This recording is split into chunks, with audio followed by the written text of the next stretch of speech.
fadlan ha ilaabin inaad subscribe saarto si aad u hesho wararka ugu dambeeya ciyaaraha. Ha ilaabin inaad gambaleel ku furato si aad u noqoto qofka ugu horeeyo hela muuqaaladeena cusub.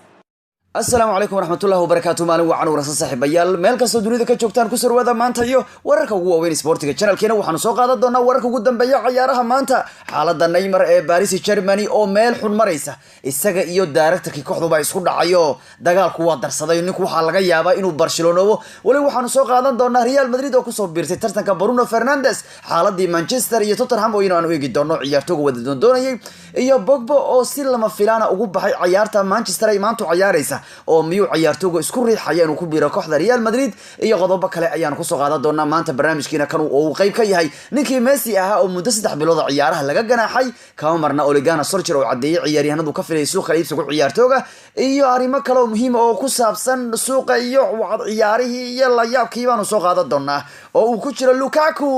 oo ceebeeyay ciyaartooga Manchester oo dhan oo yaayir Lukaku ma ordi karo ciyaartoogu sidoo uu ceebeeyay hadad ogaan lahaydeen ciyaartooyga sidoo wixii dad ogaan lahaydeen waad arki doontaan maanta qodobada iyo kuwa kale baan ku soo qaadan doonaayo barnaamijkeena waxa ka qayb qaadanaya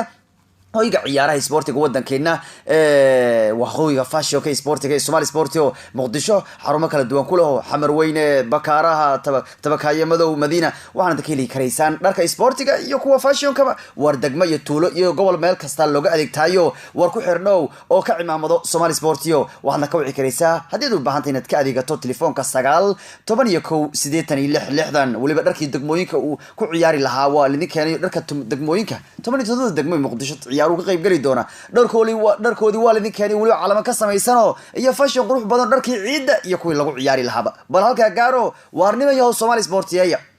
waayahay asxaabay warkii baanu guud gali doonaayo warka ugu waaweyn maanta ayaanu soo qaadan doonaa iyo kaliibsiga ciyaartooga laakiin haddaanu ku hormarno ciyaaraha maanta dhacaya finaaladii baa bilaabmaya waxa la gaaray xilligii finaalo waaweyn la ciyaari lahaa bishan Agosto waa bil ciyaaraha horyaalada ay furmi doonaan horyaalada weyn baa furmi doona finaalo weyn baa la kala bixi doona oo finaalo ciyaaro waaweyn baa lagu kala bixi doona waa bil u muhiim ah ciyaaraha oo ciyaaro xiiso badan ayaa jiri doona haddaba maanta waa la ciyaarayaa ciyaaro xiiso badan baa jiri doona Paris Germany iyo kooxda Rennes ayaa ciyaari doona finalka koobka Faransiiska waxaana ay ciyaar soo gali doontaa labada duhurnimo iyo bar bay soo gali doontaayo waa ciyaar xiiso badan oo beach iyo Rennes baa ciyaaraya sidoo kalena ciyaaraha saaxiibtinimada markaan u eegnana Chelsea waxay la ciyaari doontaa kooxda Mönchengladbach waxaana ay ciyaartu soo gali doontaa saacadu markay tahay 6 maqrib bay soo gali doontaayo waa ciyaar xiiso badan oo waa reer Chelsea 6 baad ciyaaraysan maqribka 6 maqrib baad ciyaaraysan sidoo kale ciyaar xiiso kale ayaa caawi jirta u dhaxaysa kooxaha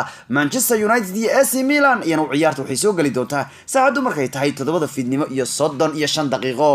marka waliba caawa Atletico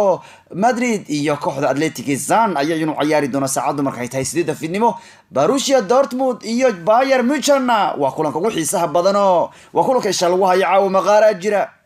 wali xaawo gambarkiigu halkaas buu yaal aniga caawa u gambar dhigasho ciyaartaas leedahay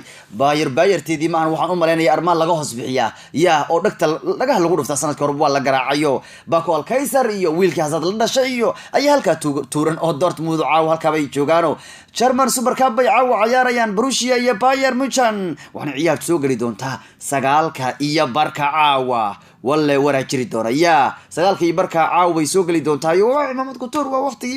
waqti fudud weeyaan ciyaarta la daawo karayo Dortmund iyo Munchen marka waa kulan xiiso badan oo marka caawa ciyaaraha baa jiri doona iyo maanta hadad biishiyeyso waa ka labada duurnimo iyo barka hadad Chelsea sana waa 6 maqribnimo hadad United iyo AC Milan sana waa 7 fiidnimo iyo 35 daqiiqo hadad Athletic sana waa 8 hadad mataqaana Munchen iyo Dortmund aysan oo reer Germany Bundesliga aysan waa saacadu 9 iyo barka waayahayo bal markan waxaanu gudgali doonaa akhbaaraadkii ugu muhiimsanaa ee maanta kala iibsiga ciyaaraha iyo wararka ugu waaweyn ee ciyaaraha ugu muhiimsan waxa lagu leeyahay xaaladda Neymar meel xun bay maraysaa Neymar iyo Paris Germany ilaa dagaalkoodu waa socdaa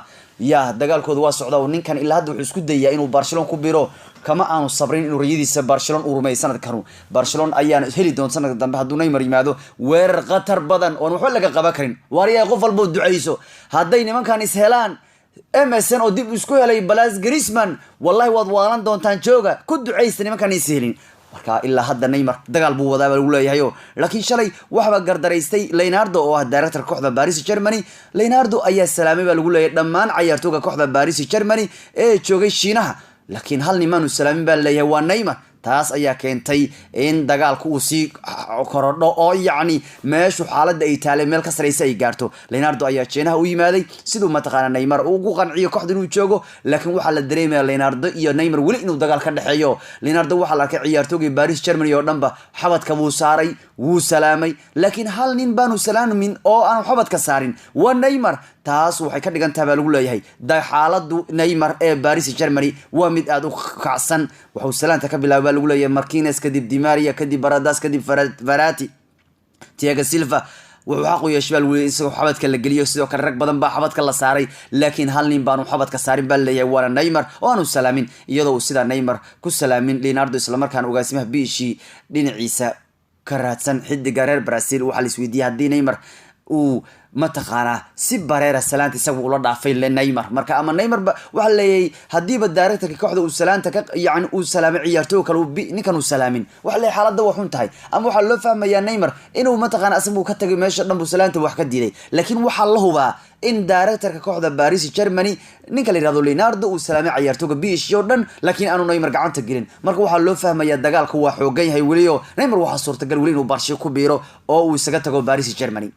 ninkii Leo Messi hana waa la ganaaxay 3 bilood ba odagu ciyaaraha laga ganaaxay baa lagu leeyahay Paris Germany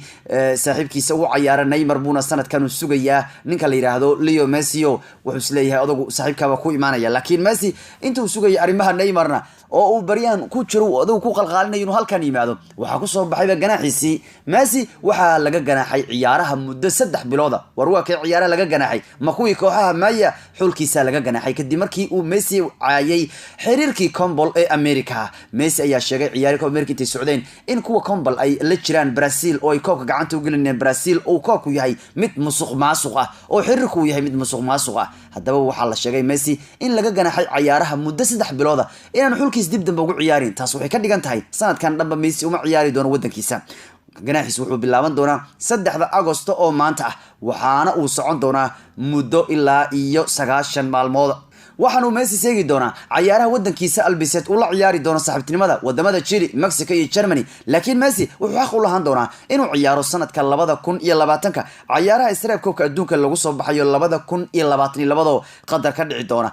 marka Messi 3 ciyaarood bay wadankiisa ciyaari doonaan muddada 3 bilood ee uu ka ganaaxaya ciyaaraha. marka ganaaxiisu maanta bilaabanaya 100 maalmood wuxuu tirsanaya 9 maalmood buu tirsanayo 3 bilood. marka Messi 3 bil iyo waxa lagu ganaaxay lacag inuu mataqaana dhiibo oo ilaa iyo 50,000 oo dollar ah ayaa lagu ganaaxay Leo. marka Messi muddo 3 bilood baan u ciyaari doonin xulkiisa, waana ciyaar iska saaxiibtinimo waa kuwa kay la ciyaarayaan wadamada Germany, Mexico iyo Chile, laakiin ciyaaraha Isreebka adduunka wadankiisa u ciyaari doonaan uu qayb uu ka noqon doonaa. waxyaabaha kale ugu muhiimsan iyana waxa maanta kamid ah xaaladda Paul Pogba cabsi weyn baa soo gashay ninku maanta waxa la islaha wuxuu qayb ka noqonayaa ciyaartooyga Manchester ee ciyaaraya kulanka Milan, laakiin shalay xataa wuxuu ku jiray liiska ciyaartooyga Manchester la safray, laakiin si lama filaan ayuu ciyaartu caawa u seegayaa. taas waxa loo malinayaa balay Pogba inuu ku qasbayo Manchester inay ka iibiyaan Real Madrid maadaama suuqa iibsiga ciyaartooyga uu ka harsan yahay waxa uga yar oo maalmood oo khamiis uu xirmayo. marka Pogba dagaal buu bilaabay lagu leeyahay Manchester wuxuu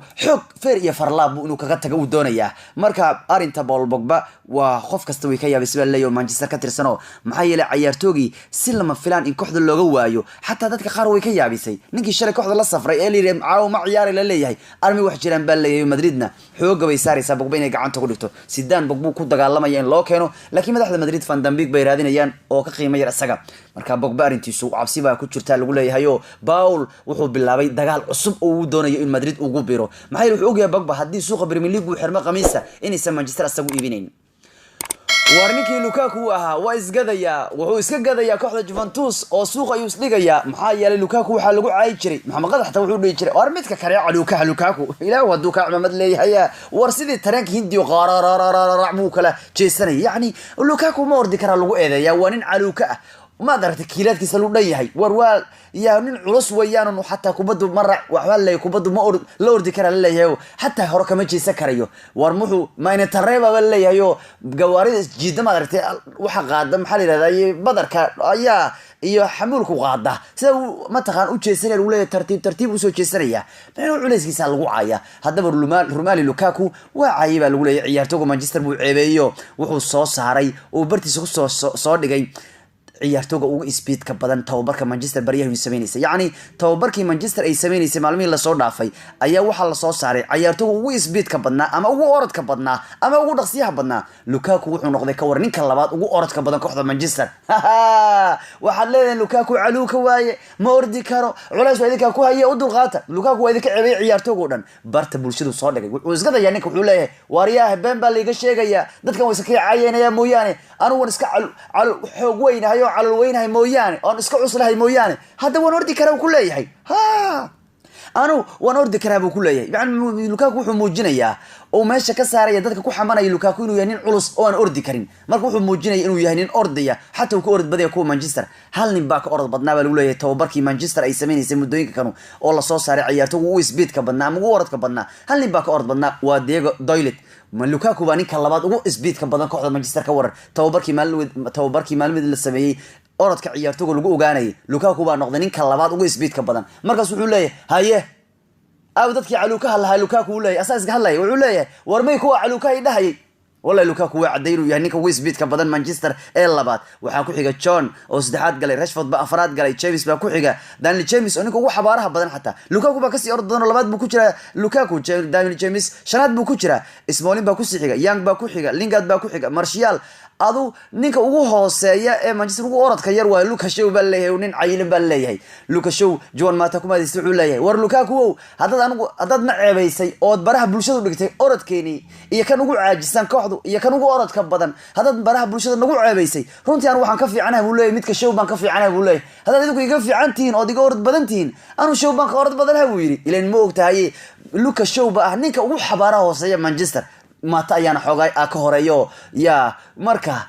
wakaayo Lukaku uu muujinay yahay ninka ugu orodka badan kooxda Manchester ee labaad kaliya dawlad u baa ka orod badnaa waxyaabaha kale ugu miisan ciyaaraha waxa maanta kamid ah Ole Gunnar Solskjaer waxa la weydiiyay waariyaha Solskjaer war suuqi waa xirmi raba oo khamiistu xirmaya oo imisa ciyaartooy suuq ka doonaysa Ole Gunnar Solskjaer ayaa cadeeyay ugu yaraan hal ama laba ciyaartooy inuu suuqa iibsigu ciyaartooy kala wareegi doono Solskjaer uu ku kalsoon yahay ugu yaraan laba inuu heli doono hadaba Solskjaer suuqa iibsigu ciyaartooy wuxuu ka hadlay wuxuu yiri waxaan rajaynaynaa hal ama laba heshiis inaanu sameeyno yaani hal ama laba ciyaaryahan inaanu suuq kala wareegno ayuu leeyahay waxa loo badinayaa inuu labadaas ciyaartooy noqon karayaan Harry Maguire iyo sidoo kale Paulo Dybala labada nin baa loo malinaya marka tababar wuxuu cadeeyay ugu yaraan laba nin suuq kala iibsigu ciyaartooy inay ka filiyaan hal ama laba ciyaartooy buu leeyahay حتى ورن أي شيء مانشستر إني أدي كريستيان إريكسون أو عيار سبوريس ما دام برونو فرنانديز لوجو حق بدنيو حتى ورن أي وحيلين ترتك برونو فرنانديز وحصوق شكوح ريال مدريد أودوني سيجنو إني قادته نقص دور إلا بقول اليوغا مانشستر بريان ترتك برونو ولا جلو رجيو توتنهام أي قطع إني كله وذهي إنك أي لو رجته هذا وحي مانشستر بلو ذي بالله هدي برونو اللي ويدو يعني ترتن كيسو إني سقب رافتو سقب بحضو أي قادته عيارته كريستيان إريكسون أو عياره كوحدة كبدا عكتا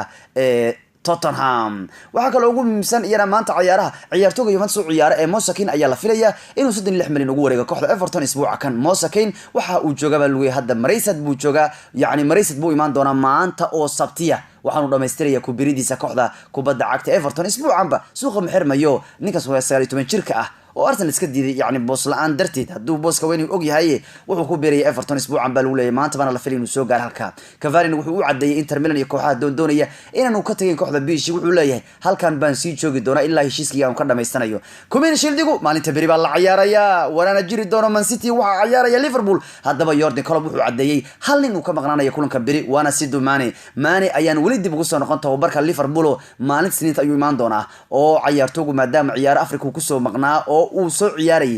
waqti fasax baa la siiyo hadda Mane ayuu cadeeyay inuu yahay ciyaartooy kaliya ee beri ka maqnaanaya laakiin inta kale ay haystaan uu haysto sida Salah Firmino iyo Alisson oo uu filayo inuu beri ciyaarsi laakiin Mane waa ninka kaliya Liverpool ka maqnaan doona City-na Guardiola wuxuu cadeeyay halkan inay ka maqnaan doona inuu yahay Fernandinho oo kaliya ayaa ka maqan inta kale waa joogan xataa Mahrez waa yimaaday balse Ederson Aguero Jesus iyo Mahrez waxa laga yaabaa inuu ciyaartu bari ciyaarin baa laga yaabayo safkooda lagu soo bilaabin marka Liverpool kolay waxa weeyaan Salixeedii iyo Firminkeedii Alisonkeeda mar ay tijaabisay kolba way ciyaari karayaan kaliya maanu baa ka maqan laakiin Guardiola wuxuu yiri ma taqaana ciyaartoygii ciyaaray kulmada saaxiibtinimo daqiiqadaha ugu badan ba ay ciyaari u leeyahay taas waxay ka dhigan tahay marka Ederson gool haya Aguero Jesus iyo Mahrez tababarka dib ugu soo laabtay bari waxa laga yaabaa inuu ku soo bilaabo way safkiisa koowaad ama uu ciyaarsiin baa laga yaabaa Arjo Guardiola Liverpool ku dhaarsiin inta wax kale iska dhigayso yaa halagu garaaca bari koob haya koob la'aan ba haysa muddooyin dheer buu koob raadinayo hal koob buu ku cimaamad wuxuu rabaa durba inuu koobkiisa labaad qaato dan kalena Pep Guardiola ayaa iska caawiyay ninka la yiraahdo Jordan Klopp oo ku eedeeyay Man City inay tahay koox aan lagu la tartami karin suuqa Klopp ayaa ku ifiyay dadka wax ganaaxa UEFA ayaa wax ganaaxday hadii kooxu dhaqaalaha si xun suuqa ugu bixiyaan waa la ganaaxa Klopp wuxuu suuqa marka ku ifiyay tosh Man City wuxuu yiri war kuwaas lacag lagu lama tartami karo suuqu dhaqaalaha lagu lama tartami karo maalin kasta ciyaartoy cusub ay soo gataan buu yiri yani iska bixili karo wax ma la tartami karaan lacag bay haystaan buu yiri yaa UEFA ku diray laakiin Klopp waxa uu jawaabay Guardiola wuxuu yiri wariya Kloppow ceeblow baa tabaliri waan ka xumaaday baa hadalka tiri ay Man City sanad kasta suuqa ay ku bixisay 200 milyan 200 milyan inaan suuqa ku bixino maada yiri baa liri wariya sanadkii la soo dhaafay la 7 milyan baa suuqa ku bixinay maxay taa Klopp waxaad ku hadlayso yaa sanadka suuqa Man City waxay ku bixisay 200 milyan inaad tiraado been bay kugu tabaliri war sanadkii la soo dhaafay 17 milyan baa suuqa ku bixiyay buu yiri yaa haye 2 sano ka hor marka iimaanay Man City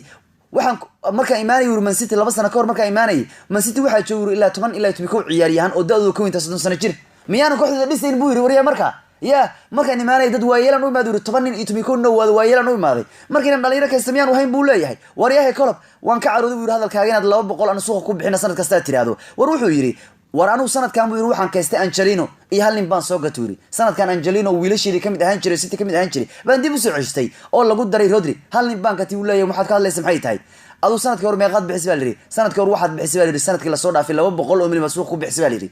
marka Guardiola uu iska caawin ninka la yiraahdo Klopp wuxuu leeyahay Klopp ceeblow baa tahayo maxaa lacagayna ku daba dhigay war yahay maad naga leexatay ka hor kulanka biri waa dagaalamaya labada ninba Ole Gunnar Solskjaer wuxuu bilaabay leeyahay qaacidadii uu Ferguson ku ciyaari jiray kubadda cagta oo ahayd in difaaca la xoojiyo haddana Ole Gunnar Solskjaer wuxuu kaysanayaa difaaca qaaliga ah ee Maguire oo laga dhigay ninka ugu qaalisan kubadda cagta 2002 waxa la xasuustaa Ferdinand uu la soo wareegay ninka lagu magacaabo Ferguson oo difaaca Manchester ka dhigayo Leeds markaas ugu soo wareegay lacag 30 milyan oo bariga qaali ahayd 2002 30 milyan qaali bay ahayd maanta 200 baa la sii ordaya iyo boqolaalaba dadku laga bixinaya marka waxa leeyahay Solskjaer wuxuu hadda ishaaray qaacidadii Ferguson waxay ahaan jirtay in difaaca la adkeeyo hatta tababaraha kooxda kubadda cagta Leicester Rodgers wuxuu cadeeyay in uu jiray heshiiska la sheegay ah in Manchester Maguire ay gaareen iyo Leicester wuxuu yiri